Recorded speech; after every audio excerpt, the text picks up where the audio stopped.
بہت سامعین کرام، رونق علماء کرام و حاضران مجلس، پردہ نشین خواتین اسلام میری ماں بہن، السلام علیکم ورحمۃ اللہ وبرکاتہ۔ الحمدللہ نحمده ونستعينه ونستغفره ونؤمن به ونتوكل عليه ونعوذ بالله من شرور انفسنا ومن سيئات اعمالنا، من يهده الله فلا مضل له ومن يضلل فلا هادي له، ونشهد ان لا اله الا الله واشهد ان محمدا عبده ورسوله. اما بعد، أعوذ بالله من الشيطان الرجيم، بسم الله الرحمن الرحيم. قل لا أسألكم عليه أجرا إلا المودة في القربى. وقال النبي صلى الله عليه وسلم: حسين مني وأنا من الحسين. وقال النبي صلى الله عليه وسلم: الحسن والحسين سيدي شباب أهل الجنة. صدق الله العظيم وبلغنا رسوله النبي الأمين الكريم، ونحن على ذلك الشاهدين والشاكرين والحمد لله رب العالمين.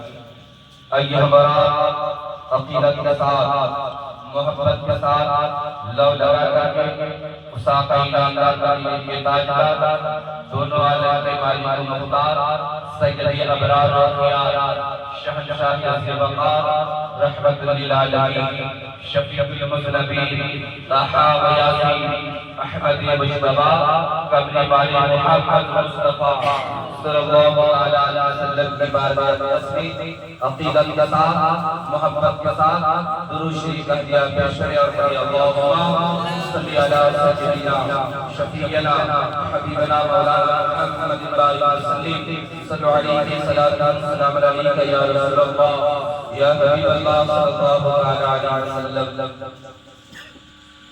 شاعر کہتا ہے: قتل حسین اسلم مرگ یزید ہے، قتل حسین اسلم مرگ یزید ہے، اسلام زندہ ہوتا ہے ہر کربلا کی بات، اسلام زندہ ہوتا ہے ہر کربلا کی بات. اور اس شعر کو سنے مسلمانوں، ابھی شاعر ہندوستان علی جناب حافظ و قاری ساجد صاحب کربلا کی شان میں نعرہ کلام کو بلا رہے ہیں اور پانی کے بارے میں کہہ رہے ہیں کہ قسم خدا کی وہ منظر بدل گیا ہوتا. شاعر کیا کہتا ہے؟ قسم خدا کی وہ منظر بدل گیا ہوتا، قسم خدا کی وہ منظر بدل گیا ہوتا، یزیدیوں کا کلیجہ دہل گیا ہوتا. قسم خدا کی وہ منظر بدل گیا ہوتا، یزیدیوں کا کلیجہ دہل گیا ہوتا. اگر حسین کربلا میں، اگر حسین کربلا میں آتا، دعا دعا دیتے تو کربلا کی مٹی سے آب زمزم نکل گیا ہوتا، کربلا کی مٹی سے آب زمزم نکل گیا ہوتا. قسم خدا کا وہ منظر بدل گیا ہوتا، یزیدیوں کا کلیجہ دہل گیا ہوتا. حسین دعا دیتے تو کربلا کی مٹی سے آب زمزم نکل گیا ہوتا، آب زمزم نکل گیا ہوتا. سامعین کرام، وقت پیش رفت حافظ بخاری ساجد صاحب کے انداز میں نعرہ کلام کو بلا رہے ہیں. یقیناً میرے بعد آپ اسلام کی تقریر سماعت کرنی ہے آپ کو، لہذا میں 6 منٹ کے لیے آپ کے معاملات کے سامنے حاضر آجتا ہوں. اللہ تبارک و تعالی کلام پاک میں ارشاد فرماتا ہے: قل لا أسألكم عليه أجرا إلا المودة في القربى. رب فرماتا ہے: محبوب اپنے ماننے والوں سے کہہ دیجئے، اپنے کلمہ پڑھنے والے امتیوں سے فرما دیجئے کہ رب تم سے کچھ نہیں مانگتا. اے محبوب آپ کے بدلے میں نماز ملی ہے، اے محبوب آپ کے بدلے میں اولاد ملی ہے، اے محبوب آپ کے بدلے میں قرآن ملا، اے محبوب آپ کے بدلے میں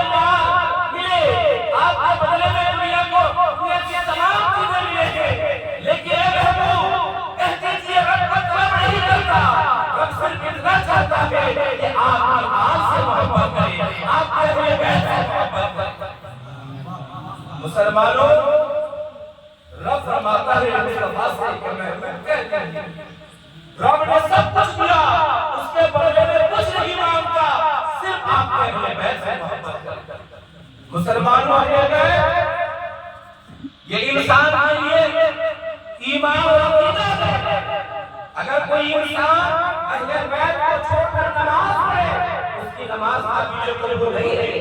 انسان اہل بیت کو چھوڑ کر حج کے لیے جائے، اس کے حج قابل قبول نہیں ہے، کیونکہ میرے آقا فرماتے ہیں اے لوگوں، حسین مجھ سے ہے اور میں حسین سے ہوں، جس نے حسین کو راضی کر لیا وہ ہے جس نے مجھ کو راضی کر لیا، اور جس نے حسین سے دشمن راضی کرتا وہ ہے اس نے مجھ سے راضی کرتا۔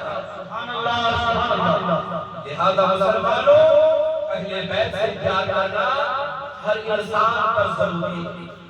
میرے آقا فرماتے ہیں کہ میرے اہل بیت میرے حسن حسین نوح علیہ السلام کی کشتی کی طرح، نوح علیہ السلام کی کشتی کی طرح ہے، جو اس کشتی میں سوار ہو گئے نجات پا گئے، اور جو سوار نہ ہوئے وہ تباہ و برباد ہو گئے۔ مسلمانوں، میرے آقا صلی اللہ علیہ وسلم اہل بیت کی شان میں کیا فرماتے ہیں کہ حسن اور حسین مجھ سے ہیں اور میں حسن اور حسین کا ہوں، اور جو حسین سے محبت کرے، جو حسن سے محبت کرے، جو خاندان اہل بیت سے محبت کرے، یہ نبی اس سے محبت کرے۔ معزز سامعین کرام، میں آپ کو بتاؤں اہل بیت کی محبت کیا ہے، اہل بیت کی محبت کیا ہے۔ میں آپ کو بتاؤں میرے آقا صلی اللہ علیہ وسلم مدینے کی گلیوں سے گزر رہے۔ مسلمانوں، غور سے سنو اور سننے کے بعد اہل بیت میں محبت دیکھو کہ اگر کوئی انسان اہل بیت سے محبت کرتا ہے تو میرے نبی سے کتنا خوش ہوتا ہے، میرے آقا کتنا خوش ہوتے ہیں۔ میرے مصطفیٰ، میرے آقا مدینے کی گلیوں سے صحابہ کرام کے ساتھ جا رہے تھے، گزر رہے تھے۔ آپ نے کیا دیکھا کہ کچھ بچے کھیل رہے ہیں، کچھ بچے کھیل رہے ہیں۔ میرے مصطفیٰ آگے بڑھے اور بڑھنے کے بعد ایک بچے کے قریب جا کر آپ نے اس کے پیشانی کو بوسہ دینا شروع کر دیا، آپ نے اس بچے کو محبت کی نظروں سے دیکھنا شروع کر دیا، اس بچے کو آپ نے قریب لگانا شروع کر دیا۔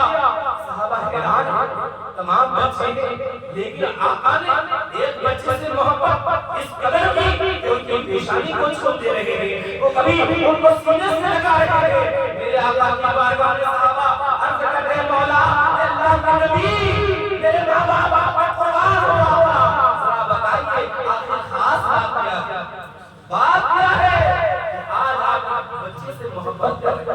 اب میرے آقا کا جواب، میرے آقا فرماتے ہیں کہ میں اس بچے سے محبت اس لیے کر رہا ہوں کہ میں نے چند دن پہلے دیکھا کہ یہ بچہ اور دیگر بچے ان بچوں کے ساتھ میرا نوازا حسین بھی کھیل رہا تھا، حسین بھی کھیل رہا تھا، اور میری نظر پڑی کہ جب میرا حسین چل کر کے جا رہے تھے تو میرے حسین کے پیچھے جو مٹی بالوں آ رہے تھے، یہ بچہ ان بالوں کو لے کر کبھی آنکھوں میں لگاتا، کبھی چہرے پہ مرتا، کبھی سر پر مرتا۔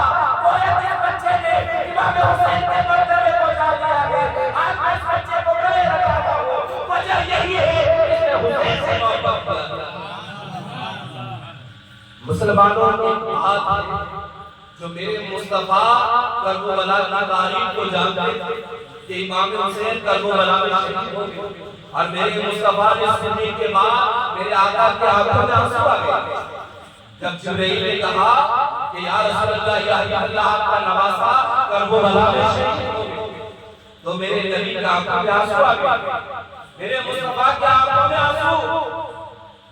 تو اس سے ہمیں ایک سبق ملتا ہے کہ اگر کربلا کی یاد میں کوئی محبت سے آنسو بہائے، رحمت کے آنسو بہائے، وہ یا سنت مصطفیٰ کی۔